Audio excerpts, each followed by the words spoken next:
जय श्री राधे, जय श्री कृष्ण। मंदिर श्री बंसी वाले महात्मा यूट्यूब चैनल की ओर से हम आप सभी भक्तों का हार्दिक अभिनंदन करते हैं। आज हम आपको सुनाने जा रहे हैं आषाढ़ मास के शुक्ल पक्ष की शयनी एकादशी की व्रत कथा, उसका महात्म्य और उसके व्रत के रखने की विधि, साथ ही शयनी एकादशी के व्रत का शुभ मुहूर्त और साथ में ही शयनी एकादशी के व्रत की पालना का शुभ मुहूर्त हम सब कुछ आपको बताने जा रहे हैं। तो सबसे पहले इस वर्ष जो शयनी एकादशी है वो 20 जुलाई दिन मंगलवार को है। शयनी एकादशी का व्रत इस वर्ष 20 जुलाई दिन मंगलवार को है।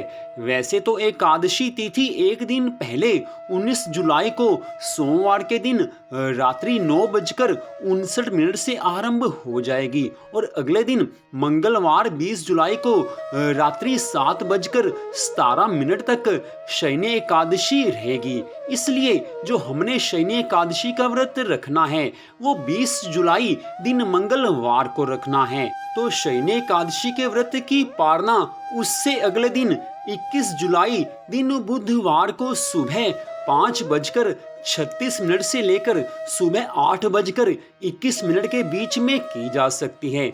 शयनी एकादशी के व्रत की पालना, जिसको व्रत खोलना भी कहते हैं, वो 21 जुलाई दिन बुधवार को सुबह 5:36 से लेकर सुबह 8:21 के बीच में कभी भी की जा सकती है। शयनी एकादशी को हरि शयनी एकादशी के नाम से भी जाना जाता है। इस दिन से चौमासे अर्थात चातुर्मास का आरंभ हो जाता है। इस दिन भगवान श्री हरि विष्णु क्षीर सागर में शयन करते हैं। हमारे हिंदू धर्म ग्रंथों में बताया गया है कि इसी दिन से भगवान 4 मास पर्यंत पाताल में बलि के द्वार पर निवास करके कार्तिक शुक्ला एकादशी को लौटते हैं।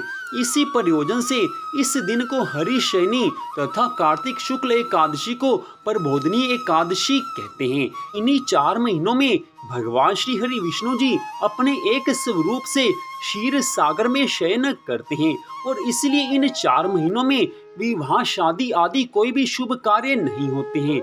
इन दिनों साधु लोग भी एक ही स्थान पर रहकर तपस्या करते हैं और इस हरि शयनी एकादशी का व्रत जो भी भक्त रखता है उसके ऊपर भगवान की अनंत कृपा होती है। तो अब हम आपको हरि शयनी एकादशी के व्रत की विधि बताने जा रहे हैं।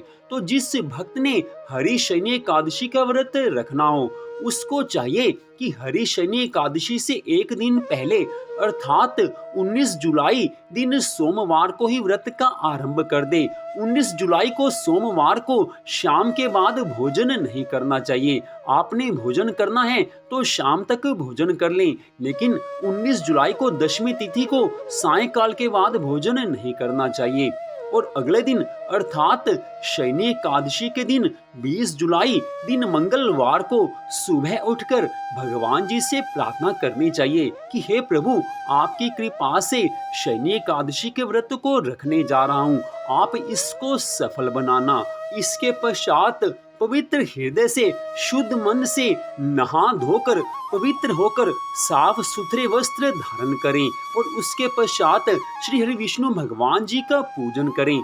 भगवान के पूजन में आलस्य नहीं होना चाहिए। पूरी श्रद्धा भावना से श्री हरि विष्णु भगवान जी का पूजन करना चाहिए और साथ में तुलसी माँ का पूजन भी अवश्य करना चाहिए।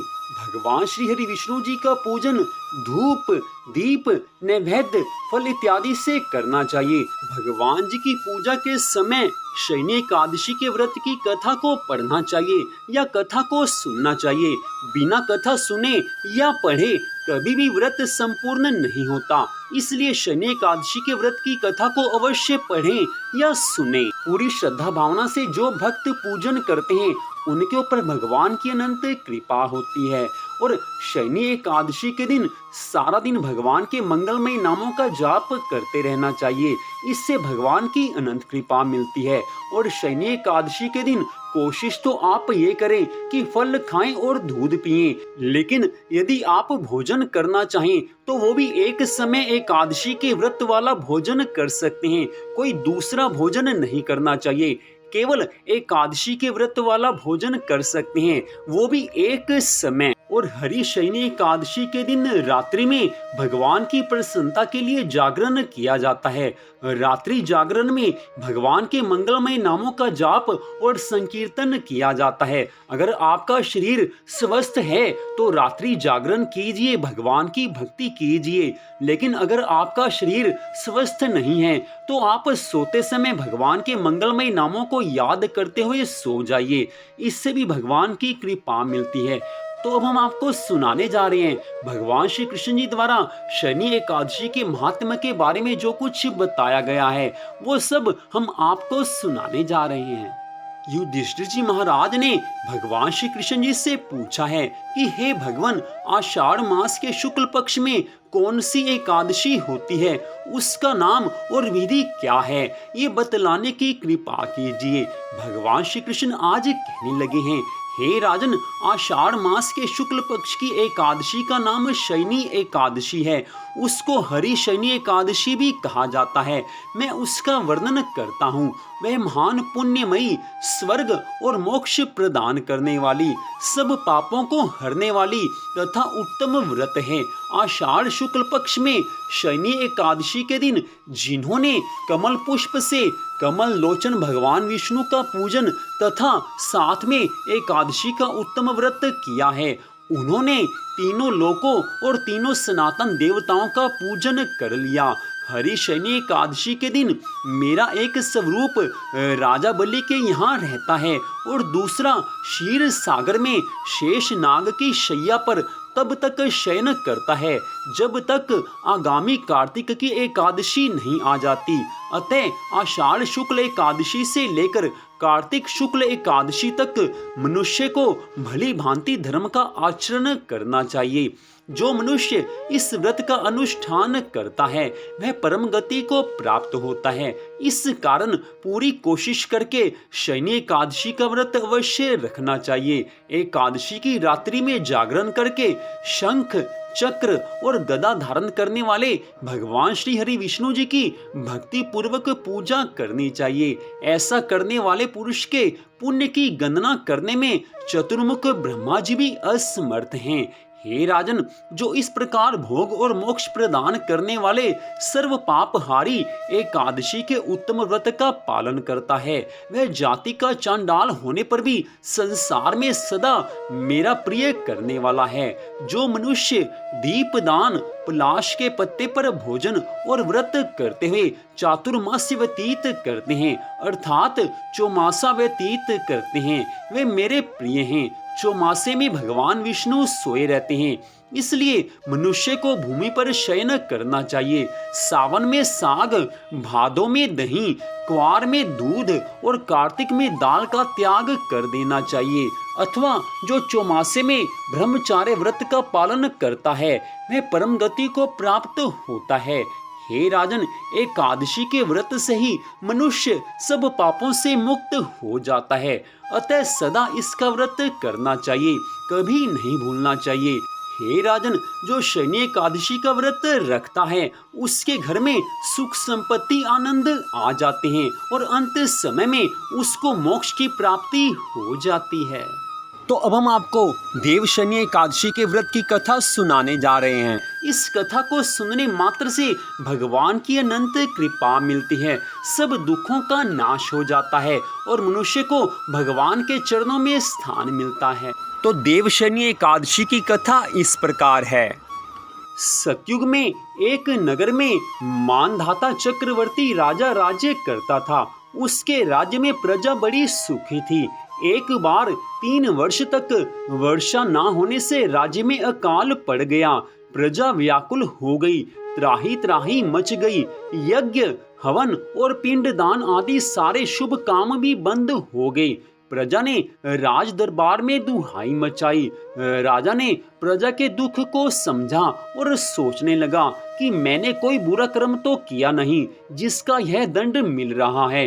राजा ने प्रजा का दुख दूर करने का विश्वास दिलाकर प्रजा को संतुष्ट किया।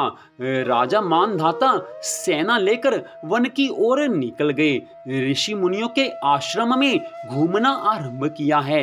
एक दिन वे ब्रह्मा के पुत्र अंगिरा ऋषि के आश्रम में जा पहुंचे हैं। मानधाता के साष्टांग प्रणाम करने पर अंगिरा ऋषि ने आशीर्वाद दिया है तथा कुशल मंगल पूछकर आश्रम में आने का प्रयोजन पूछा है। राजा ने हाथ जोड़कर दंडवत प्रणाम करते हुए प्रार्थना की है कि हे प्रभु, हे भगवान, सब प्रकार से धर्म का पालन करते हुए मेरा राज्य अकाल से पीड़ित है। किस कारण से ये दुख मुझे प्राप्त हुआ है? किस कारण मेरे राज्य में अकाल पड़ा है? इसका कारण मुझे मालूम नहीं है। कृपा करके मेरा संशय दूर कीजिए और हमें इस दुख से छुड़ा दीजिए। महर्षि अंगिरा ने उत्तर दिया है, हे राजन, यह सतयुग सब युगों से उत्तम है। इसमें थोड़े से पाप का भी बड़ा भयंकर फल मिलता है। इसमें लोग ब्रह्म की उपासना करते हैं। इसमें धर्म अपने चारों चरणों पर स्थिर रहता है। इसमें ब्राह्मणों के अतिरिक्त और कोई भी तपस्या नहीं कर सकता।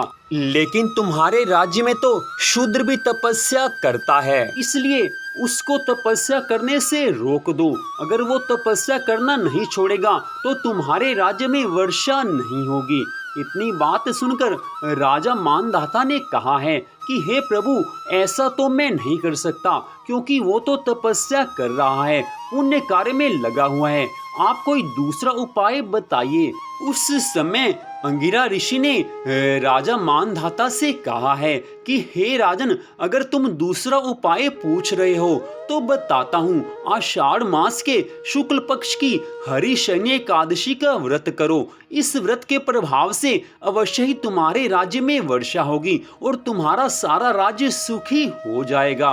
इतनी बात सुनकर राजा मानधाता ने अंगिरा ऋषि को साष्टांग प्रणाम किया है। अंगिरा ऋषि जी से ये उत्तम उपाय जानकर राजा मानधाता अपनी राजधानी में लौट आए हैं।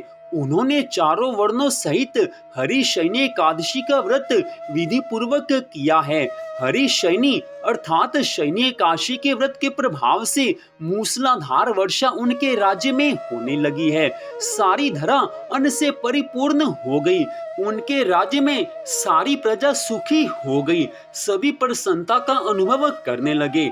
उसके बाद से हरिशयनी एकादशी के व्रत का प्रचलन अधिक हो गया।